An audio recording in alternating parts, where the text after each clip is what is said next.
Hello. Good morning, good afternoon, and good evening. Welcome sa ating channel. At bago tayo magpatuloy, paghihingi ng isang like and subscribe. At huwag kalimutang pindutin ang notification bell para lagi tayong updated sa ating mga bagong upload. Okay, so our topic is about concave and convex polygons. So yung objective natin dito is to classify polygons whether they are convex or non-convex. So classification of a polygon, this is according to size. Yan, ito yung mga regular polygon. Okay? So regular and irregular. So yung regular dapat equal yung side at equal yung angles. Sa irregular, so magkaiba yung kanilang mga measurements sa side and of course angle. So ano yung concave and convex? So the following are two shapes designed for this. Meron tayong this one at saka this two.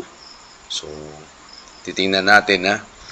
So which of these two polygons do you think is concave and which is convex? So saan sa dalawa yung convex o yung concave and which is convex? Okay?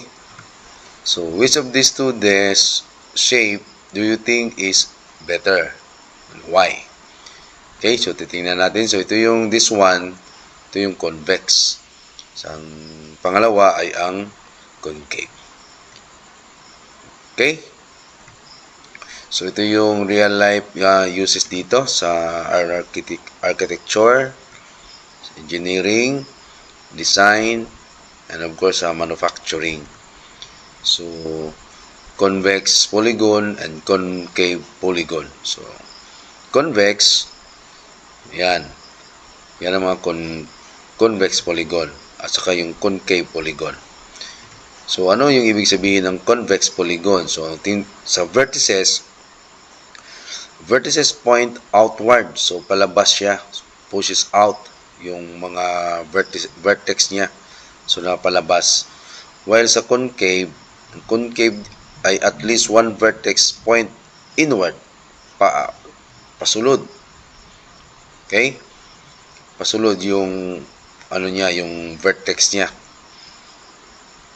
So another one, a polygon is convex if no line that contains a side of the polygon contains a point in the interior of the polygon. So wala tayong makikitang point dyan sa interior of the polygon.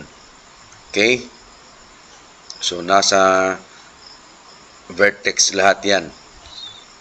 Okay? Sa concave, meron tayong makikitang point. Okay? Sa interior. Ayan.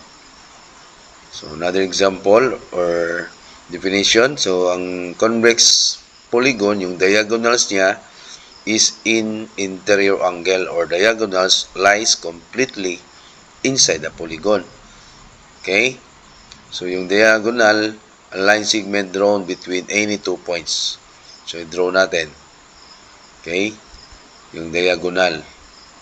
Sa concave naman, at least one diagonal is in the exterior of the polygon. So, yung diagonal ay makikita sa labas sa polygon. Okay? Yan. So, concave na siya. Basta ingon ana ang makita na to sa line o sa diagonal. Okay? Another one, all interior angles are less than 180 degrees sa convex. So, lahat yan ng interior angles less than 180. Sa concave naman, at least one interior angle greater than 180 degree.